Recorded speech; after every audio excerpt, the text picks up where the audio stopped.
Indian railways हमारे देश की एक बहुत ही बड़ी ऑर्गेनाइजेशन की सबसे बड़ी कंपनी IRCTC यानी Indian railway catering and tourism corporation और इसकी वेबसाइट irctc.com को हैक कर लिया था आज से ठीक 9 साल पहले सिर्फ एक 18 साल के लड़के में, जो कि यूपी के एक छोटे से गांव में रहता था। अकेले गवर्नमेंट को 2,40,000 करोड़ का रेवेन्यू देने वाली इस कंपनी में इसकी वेबसाइट बहुत ही ज्यादा इंपॉर्टेंट रोल प्ले करती है। सिर्फ एक 12 पास लड़के हमीद अशरफ ने इसे हैक कर लिया और सालों तक अपने इशारों पर नचाता रहा। हमीद IRCTC की वेबसाइट को हैक करके सारे कंफर्म तत्काल टिकट बुक कर लेता था और बाद में उसे महंगे दामों पर बेच देता था। हमीद और उसकी टीम एक टाइम पर एक दिन में 13 से 15 करोड़ तक का रेवेन्यू जनरेट कर रही थी। लेकिन आखिर हमीद ये सब कैसे कर पा रहा था? कैसे सिर्फ एक 18 साल का 12 पास लड़का RPF, CBI और पुलिस के पकड़ में नहीं आ रहा था और पूरे देश भर में उसने अपना नेटवर्क फैला लिया था। सरकार चाह के भी उसको पकड़ नहीं पा रही थी, लेकिन क्यों?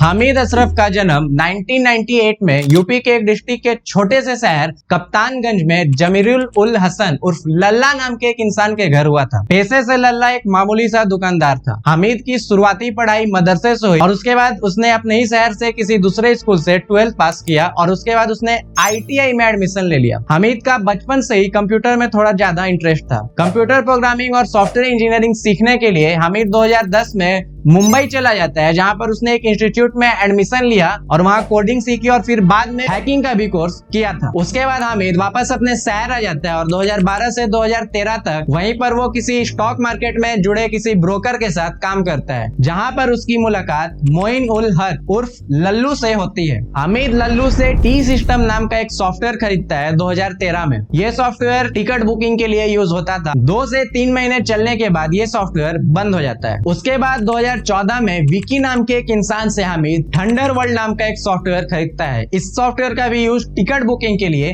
किया जाता था। लेकिन इससे पहले कि ये सॉफ्टवेयर बंद हो जाए, हमीद अपनी कोडिंग, सॉफ्टवेयर इंजीनियरिंग और हैकिंग स्किल का यूज करके पहले इस सॉफ्टवेयर को क्रैक करता है कि ये कैसे काम करता है और उसके बाद महीनों की कोशिश के बाद वो अपना खुद का एक सॉफ्टवेयर बना लेता है, जिसका नाम वो रखता है ब्लैक TS। ये सॉफ्टवेयर, जो सॉफ्टवेयर उसने खरीदे थे, उससे कहीं ज्यादा अच्छे थे। धीरे धीरे हमीद का ये सॉफ्टवेयर पॉपुलर होने लगता है। हमीद इस सॉफ्टवेयर का यूज करके IRCTC की वेबसाइट को हैक करता था और सारे कंफर्म टिकट्स बुक कर लेता था। हमीद का ये सॉफ्टवेयर उसको हेल्प करता था एक टिकट 40 से 50 सेकंड में बुक कर लेने में। किसी नॉर्मल आदमी को ये टिकट बुक करने में कम से कम 2 से 2.5 मिनट लगते थे। लेकिन आखिर हमीद ये कैसे करता था?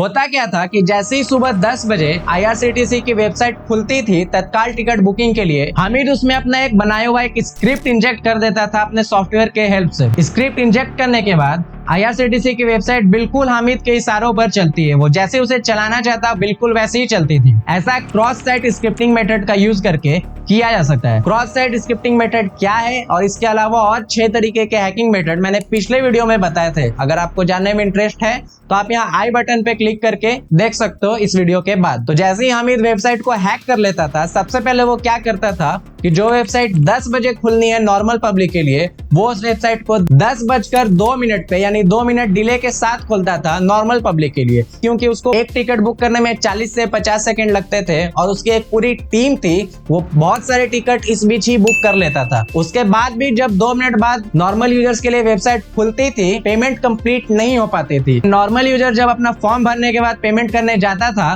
वो पेमेंट नहीं कर पाता था और वो वेबसाइट बस बफर होती रहती थी। इस चक्कर में यूजर फ्रस्ट्रेट होकर या तो रिफ्रेश कर देता था या बैक कर देता था। यूजर अपना टिकट बुक नहीं कर पाता था और इतने सारे टाइम में हमीद और उसकी टीम सारे टिकट्स बुक कर लेती थी और उसके बाद उस टिकट को जरूरत के हिसाब से ज्यादा दामों पर बेच दिया जाता था।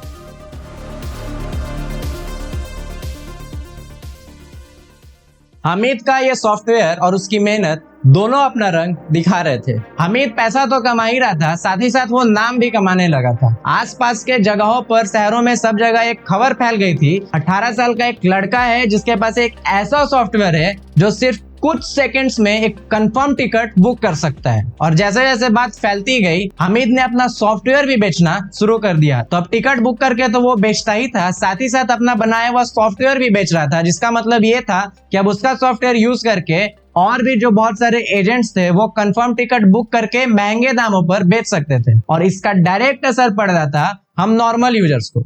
ये सॉफ्टवेयर धीरे धीरे पॉपुलर होने लगता है और यूपी के बाहर से भी कस्टमर आने लगते हैं। कस्टमर बढ़ने की वजह से टिकट बुकिंग एजेंट्स के बीच ये सॉफ्टवेयर और ज्यादा पॉपुलर होने लगता है और यही पॉपुलैरिटी वजह बनती है हमीद अशरफ के पहले अरेस्ट की। होता क्या है कि ये सॉफ्टवेयर किसी तरीके से सीबीआई बेंगलोर और आरपीएफ विजिलेंस के टीम के पास पहुंच जाता है। वो लोग इस सॉफ्टवेयर की बैक ट्रैकिंग शुरू करते हैं आईपी एड्रेस का यूज करके। कुछ कोशिशों के बाद उन्हें सर्वर का मदर लोकेशन मिल जाता है, लेकिन सिर्फ सर्वर के मदर लोकेशन पर हमीद को पकड़ पाना बहुत मुश्किल था, पॉसिबल नहीं था लगभग। लेकिन फिर भी हमीद अशरफ पकड़ा जाता है। उसी के सॉफ्टवेयर का एक सुपर सेलर पुलिस से मिल जाता है और हमीद की एग्जैक्ट लोकेशन बता देता है। 28 अप्रैल 2016 को हमीद अशरफ अपने होम टाउन बस्ती से अरेस्ट कर लिया जाता है सीबीआई बेंगलोर, आरपीएफ विजिलेंस और लोकल पुलिस की ज्वाइंट ऑपरेशन के बाद। हमीद के घर से पुलिस को 16 लाख रुपए कैश, 17 बैंक अकाउंट जिसमें 50 लाख से भी ज्यादा रुपए थे, 80 सिम कार्ड, 16 लैपटॉप और 10 मोबाइल फोन्स मिलते हैं। सबको लगता है कि कहानी यहाँ खत्म हो गई, लेकिन फिर कुछ महीनों बाद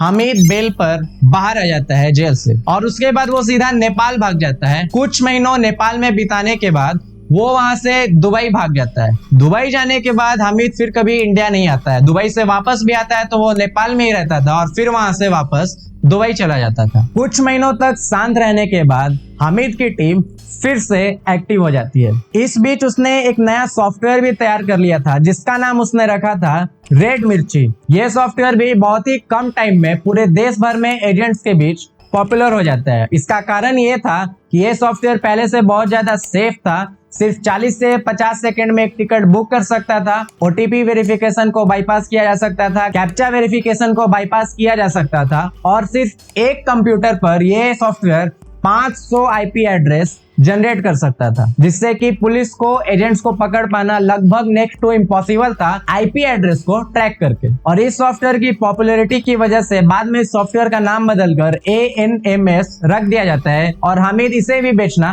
शुरू कर देता है। हमीद इस सॉफ्टवेयर को ऑनलाइन और ऑफलाइन दोनों तरीकों से बेचता था। ऑनलाइन वो मॉस स्पाईवेयर और हरमास नाम की एक ऑनलाइन वेबसाइट बनाकर बेचा करता था, लेकिन ऑफलाइन वो खुद नहीं बेचता था और ये सब कुछ वो दुबई से ऑपरेट कर रहा था। इंडिया में उसका सारा काम उसके इंडिया हेड और उसके काफी करीबी गुलाम मुस्तफा नाम का एक इंसान संभालता था। गुलाम मुस्तफा उम्र में हमीद से काफी बड़ा था, लेकिन इन दोनों की दोस्ती बहुत ही ज्यादा गहरी थी। मुस्तफा झारखंड का रहने वाला है और इसकी पूरी पढ़ाई मदरसे से हुई है और इसने कोई भी कॉलेज या कोचिंग कुछ नहीं किया है, लेकिन मुस्तफा शार्प माइंड का एक सॉफ्टवेयर इंजीनियर, कोडर और हैकर भी था और नया सॉफ्टवेयर बनाने में इसने भी हमीद की कुछ हेल्प की थी। और इंडिया में इसका सारा काम मुस्तफा ही संभाल रहा था, टिकट बेचने से सॉफ्टवेयर बेचने तक। ऑफलाइन मोड में ये लोग क्या करते थे कि हमीद की टीम दुबई से सॉफ्टवेयर मुस्तफा के पास भेजती थी, मुस्तफा अपने 30 सुपर सेलर के पास भेजता था, 30 सुपर सेलर अपने 300 सेलर के पास भेजते थे और वो 300 सेलर देश भर में 20 से 25 हजार एजेंट्स को बेच देते थे। सॉफ्टवेयर और टिकट्स को बेचकर जो भी पैसा कलेक्ट होता था वो भी मुस्तफा के थ्रू होकर ही हमीद के पास जाता था और कुछ पैसे हमीद के घर वालों तक इन कैश पहुंचाए जाते थे, जिसका यूज करके उसके पिता, उसके चाचा और उसके घर के बाकी रिश्तेदार अपने अपने नाम पर प्रॉपर्टी खरीदते थे यूपी में और यूपी से बाहर भी कुछ जगहों पर। हमीद और उसकी टीम लगभग 13 से 15 करोड़ का मंथली रेवेन्यू जनरेट कर रही थी। अच्छे स्टार्टअप्स इतना रेवेन्यू जनरेट नहीं कर पाते हैं जितना ये लोग कर रहे थे और कहा जाता है कि ये एक एस्टिमेटेड अमाउंट है जो ट्रैक हो पाया है। अमाउंट एक्चुअल जो है वो इससे बहुत ज्यादा बड़ा है जो कभी ट्रैक हो ही नहीं पाया और शायद कभी हो भी नहीं पाएगा, क्योंकि वो सारे जो पैसे हैं वो हमीद के पास या बाकी जगहों पर क्रिप्टो करेंसीज या फिर हवाला का यूज करके भेजे जाते थे और इनको ट्रैक कर पाना नेक्स्ट टू इम्पॉसिबल है। इन्होंने मनी लॉन्ड्रिंग के लिए पूरी की पूरी कंपनी बनाकर रखी थी और उसे चेन्नई में रजिस्टर कर रखा था। यह कंपनी एक IT बेस्ड कंपनी थी और एलिगेशंस ये भी है कि यही वो कंपनी है जिसके बैंक अकाउंट को यूज करके टेरर फंडिंग हामिद और मुस्तफा कर रहे थे। ये पैसे Pakistan, Bangladesh, gulf countries, Yugoslavia और इंडिया में भी कुछ एंटी नेशनल ग्रुप्स को पैसे भेजे जाते थे और ये सारा कुछ हामिद और उसके ग्रुप के लिए एक इंसान संभालता था। फाइनेंशियल रिकॉर्ड थे, जो भी फाइनेंसेस मैनेज होते थे वो एक इंसान करता था और उसे ये लोग गुरुजी के नाम से बुलाते थे। ये गुरुजी एक्चुअल में कौन है ये आज तक पता नहीं चल पाया।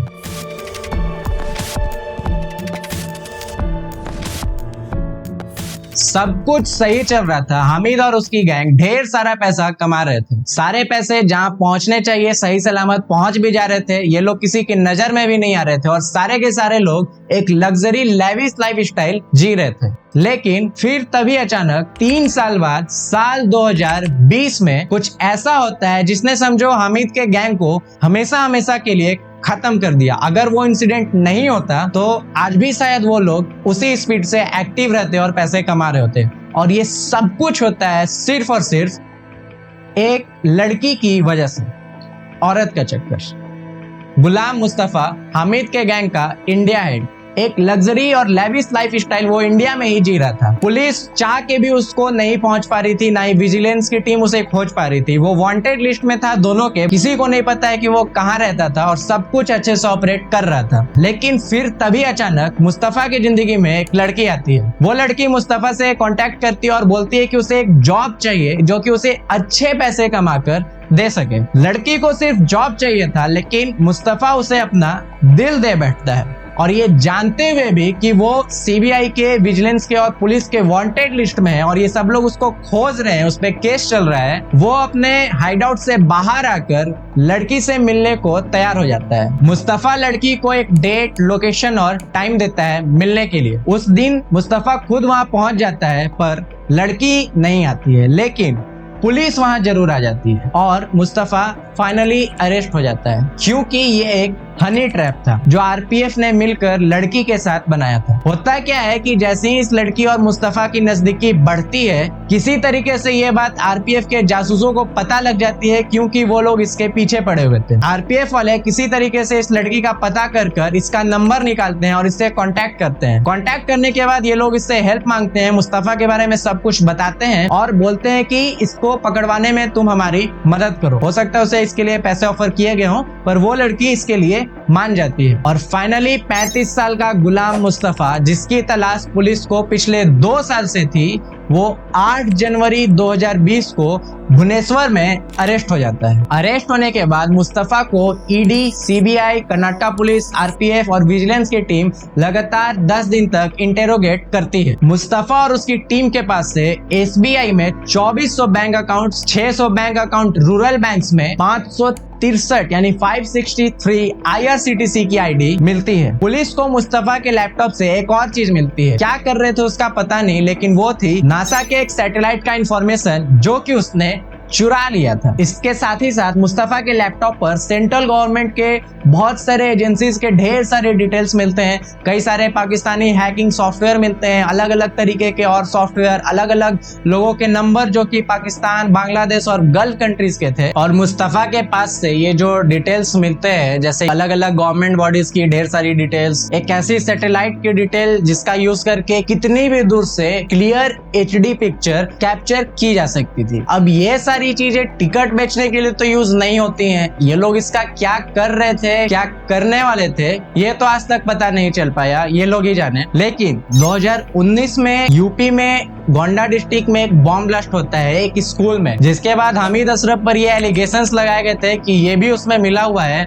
और उसकी फंडिंग इसी ने की थी। इसके अलावा भी मुस्तफा और हामिद पर कई बार टेरर फंडिंग के एलिगेशंस लगाए गए हैं। अब इसमें कितना सच है कितना नहीं, ये आज तक पता नहीं चल पाया। मुस्तफा के लैपटॉप को जब डिक्रिप्ट किया गया तो उसमें से ये पता चला कि मुस्तफा तबलीगे जमात, जो कि पाकिस्तान में एक मूवमेंट है जिसका मकसद है इस्लाम को ज्यादा से ज्यादा प्रमोट करना, उसको बहुत ही ज्यादा डीपली फॉलो करता था और उसके ढेर सारे कॉन्टैक्ट थे Pakistan, Bangladesh, gulf countries, middle east, eastern Asia, सब जगह पर। अब वो इन कॉन्टैक्ट्स का यूज करके, इन सारी डिटेल्स का यूज करके क्या करने वाला था पता नहीं। और इन्हीं कारणों की वजह से मुस्तफा को NIA यानी नेशनल इन्वेस्टिगेटिंग एजेंसी ने भी इंटेरोगेट किया था और उससे टेरर फंडिंग, मनी लॉन्ड्रिंग और ये जो सारी डिटेल्स उसके पास मिले हैं, इससे रिलेटेड क्वेश्चंस पूछे गए। इधर ये इंटेरोगेशन चल ही रहा था कि उधर RPF के DG मिस्टर अरुण कुमार के पास एक ईमेल आता है। 25 बग्स रिपोर्ट किए गए थे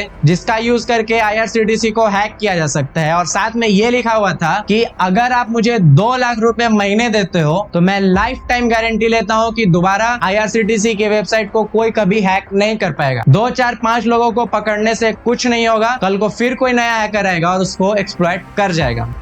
और ये ईमेल और किसी ने नहीं, खुद हामिद अशरफ ने भेजा था और उसने साथ ही साथ ये भी लिखा था कि ऐसे ही किसी को भी अरेस्ट करके मेरा नाम उससे जोड़कर मुझे बदनाम करना बंद करिए, वरना आगे जाकर कोई भी लड़की मुझसे शादी नहीं करेगी। हालांकि इस ईमेल से कुछ होता नहीं है, इसको सीरियस नहीं लेते हैं, इसका कोई कंक्लूजन नहीं निकलता है। हामिद के गैंग के कुछ और लोग भी अरेस्ट हो जाते हैं और उसके western region boss the people Shah को भी और उसके साथ ही साथ उसके कुछ सेलर, सुपर सेलर को भी पुलिस अरेस्ट कर लेती है। 1 साल यही सब कुछ चलता रहता है। हामिद की गैंग पूरी तरीके से कमजोर पड़ती जा रही थी। हामिद के फादर और उसके अंकल को भी अरेस्ट कर लिया जाता है। हामिद के कई सारे ऑफिस पर, कई सारे प्रॉपर्टीज पर रेड्स पड़ती है, उसके कई सारे बैंक अकाउंट सीज हो जाते हैं और हामिद के रिलेटिव्स के भी जो अकाउंट्स थे और जो प्रॉपर्टी उन्होंने अपने नाम पर ले रखी थी अलग अलग जगह पर, यूपी में, यूपी से बाहर भी कई जगह पर, और ये सारी प्रॉपर्टीज करोड़ों में थी, उन सब को धीरे धीरे सीज कर लिया जाता है। और फाइनली वो दिन आता है फिर जिसका इंतजार CBI, विजिलेंस, RPF और पुलिस सबको था। 17 फरवरी 2021 हामिद को बैंगलोर एयरपोर्ट से अरेस्ट कर लिया जाता है जब वो सरेंडर करने के लिए दुबई से इंडिया आता है।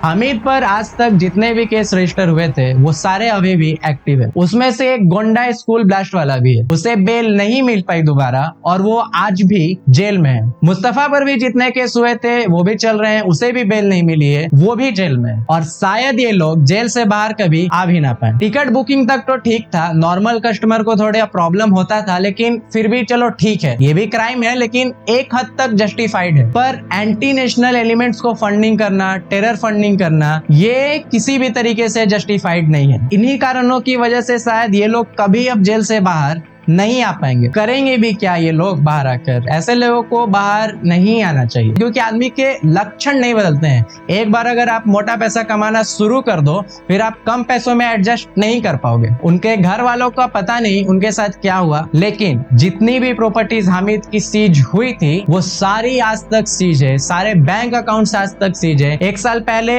हामिद की जो बची हुई प्रॉपर्टीज थी उन पर भी रेड्स पड़े, उनको भी सीज कर लिया गया। बहुत सारे बैंक अकाउंट्स को भी सीज कर लिया गया जो कि इसके रिलेटिव्स के नाम पर थे। हामिद और मुस्तफा दोनों बहुत ज्यादा टैलेंटेड और शार्प माइंड के थे। ये लोग बहुत ही टैलेंटेड सॉफ्टवेयर इंजीनियर और हैकर थे। ये लोग अगर ये अपना दिमाग किसी अच्छे काम में लगाते तो आज शायद एक बहुत अच्छे पोजीशन पर होते। ये लोग किसी भी MNC में जॉब कर सकते थे, अच्छी से अच्छी लेवल पर खुद का स्टार्टअप कर सकते थे, इनमें इतनी काबिलियत थी। और साथ ही साथ ये लोग चाहते तो गवर्नमेंट की भी हेल्प कर सकते थे, लेकिन इन्होंने पैसे कमाने का एक शॉर्टकट चुना और शॉर्टकट कभी भी आपको लॉन्ग टर्म में हेल्प नहीं कर सकती। अगर ये लोग कुछ अच्छा काम कर रहे होते और उससे जो पैसे कमाते हैं तो आज ये लोग इस पैसों को यूज करने के काबिल रहते हैं। अभी जो पैसा है वो चाह के भी यूज नहीं कर पाएंगे। हामिद ने जो मेल RPF के DG को भेजा था उसमें उसने लिखा था कि अगर उसे बदनाम किया जाएगा तो कोई भी लड़की आगे जाकर उससे शादी नहीं करेगी। देखो जेल में तो वैसे भी शादी पॉसिबल नहीं है। पछतावा कहीं ना कहीं हामिद को भी होता होगा, इसीलिए अपना जो नॉलेज है उसको आप सही डायरेक्शन में यूज करो। नॉलेज सोसाइटी के बेटरमेंट के लिए होता है, ना ही कि लोगों को परेशान करने के लिए और टेरर फंडिंग जैसी चीजों को करने के लिए। आपका नॉलेज से आप सोसाइटी को बहुत कुछ कंट्रीब्यूट कर सकते हो, बहुत कुछ इंप्रूव करने में आप हेल्प कर सकते हो, आप कुछ ऐसा कर सकते हो जिससे बाकी सारे लोगों की हेल्प हो सकती है। लेकिन इन्होंने बिल्कुल उल्टा रास्ता अपनाया और कुछ ऐसा किया